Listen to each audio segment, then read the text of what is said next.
Kumusta po ba mga kaibigan? Marahil po ang karamihan sa mga Pilipino o mga Pinoy ay kilala ang uri ng prutas na ito mga kaibigan. Na sa tingin nyo pa lamang makikita nyo na kaagad kung ano ang klase ng prutas na ito.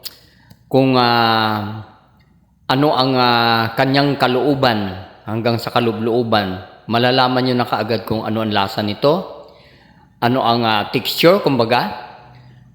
Ito po ay kamyas na kapag ka nakikita ng mga tao, hindi natin maiiwasan ang talaga namang mapalunok o kaya maghanap ng asin upang matikman. Pero ganun pa man, mga kaibigan, alam nyo po ang kamyas.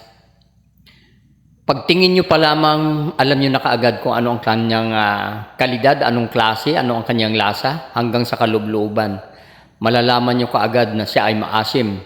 Subalit, kahit maasim po siya, marami po ang pakinabang nito. Marami po ang naitutulong. Maging sa sinigang, sa paksiw, sa ginataan, sa minatamis, pang dessert. Marami pong pwedeng gawin dito sa bunga ng kamyas na ito, na talagang laganap dito sa ating bansang Pilipinas, na kung tawagin sa English po ay belembe. Sa English po.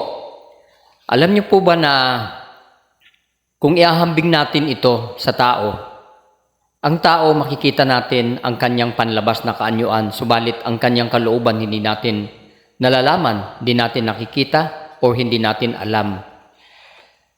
Naariyan yung magandang ipinapakita sa inyo, nakangiti, naka-smile, ika nga, pero deep inside, meron pong nilalaman.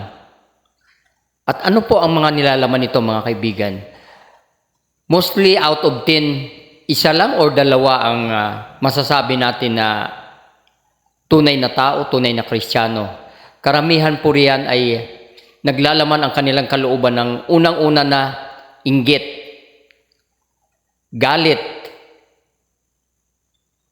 pagkamuhi sa kapwa, paghahangad ng mga bagay-bagay na meron ang kanilang kapwa.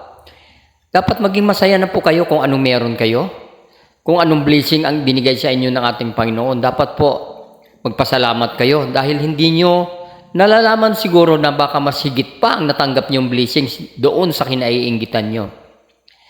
Alam nyo po, in this world mga kaibigan, all of us are just passing by. We must be careful in passing by because as you pass by, we can't come back anymore.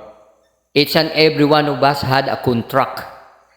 And that contract is not renewable. Hindi na po pwedeng i-renew o hindi na po natin pwedeng ulitin. Kapag ka ating dinaanan na po, nangyari na sa atin, lumipas na, kahit isang oras lang, isang minuto, or isang araw, isang buwan, isang taon, hindi na po natin po pwedeng mabalikan muli. Kasi iyan ay mananatili na lamang po na isang alaala.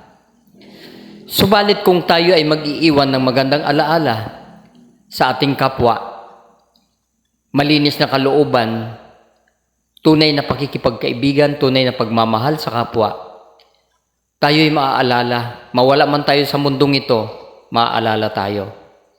At tulad nga ng sinabi ko, lahat tayo ay may kontrata dito sa daigdig. Hindi na natin pwedeng balikan yan, hindi na natin pwedeng ulitin, hindi pwede tayo mag-renew. Once na kinuha na tayo ni Lord, tapos na ang ating kontrata mga kaibigan. Hindi na yan mauulit, hindi na pwedeng bumalik. Yan ay magiging alaala na lang ng kung sino man nagmamahal sa iyo ng tunay. Na si ganito, si ganon ay ganito nung nabubuhay pa.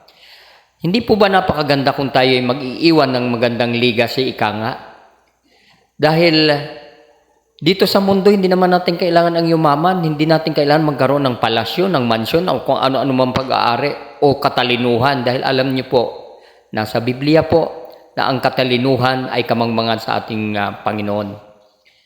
Ang ating Panginoon hindi tumitingin kung sino ka, kung ano ka, anong kalagayan mo. Pantay-pantay po ang kanyang pagtingin sa atin.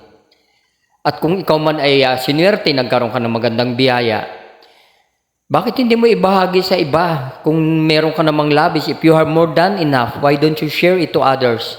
Especially to the needy, to the poor, because nowadays a lot of people are hungry.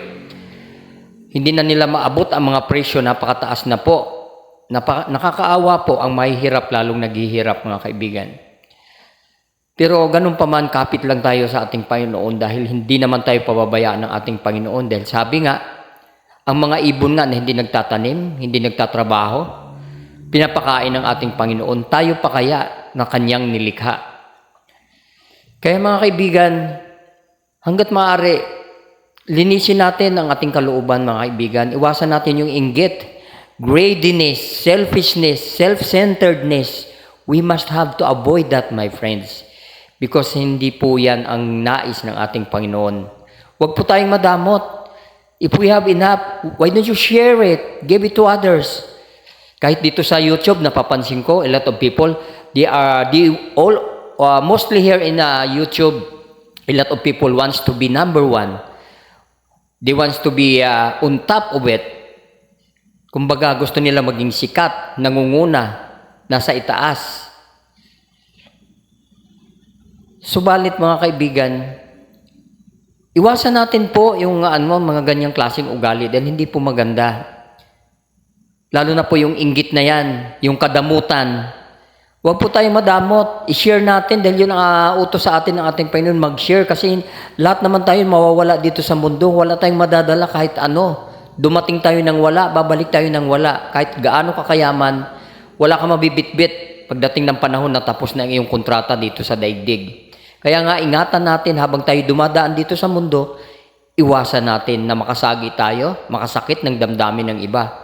Hanggat maaari, hanggat kaya natin. Subalit kung tayo ay laging nasa Panginoon, ang puso natin laging nasa Panginoon, magagawa po natin yan.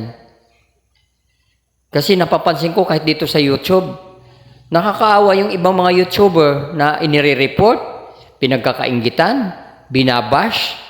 Hindi ba pwede matuwa na lang tayo na sila'y umaangat, sila'y umaasenso upang makatulong din sila sa iba? Huwag po tayong maramot. Stop greediness, selfishness, and self-centeredness here in YouTube.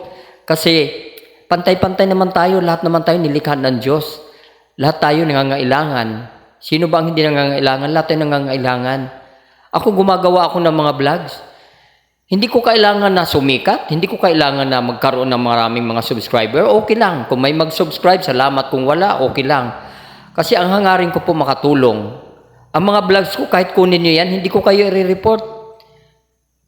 Gamitin nyo kung gusto nyo. I will never complain. If you want to use my vlog, use it. I will never complain. Tandaan nyo po yan, mga kaibigan, sinabi ko. Totoo po yan. I'm not kidding. I'm telling you the truth. Because I want to share it to others. Hindi ko kailangan ng pera. I don't need a lot of money. Because sa mundong ito, hindi naman natin kailangan. Kaya tandaan niyo yan, mga kaibigan. Magkakaroon pa po tayo ng part 2 nito. Maraming salamat and God bless.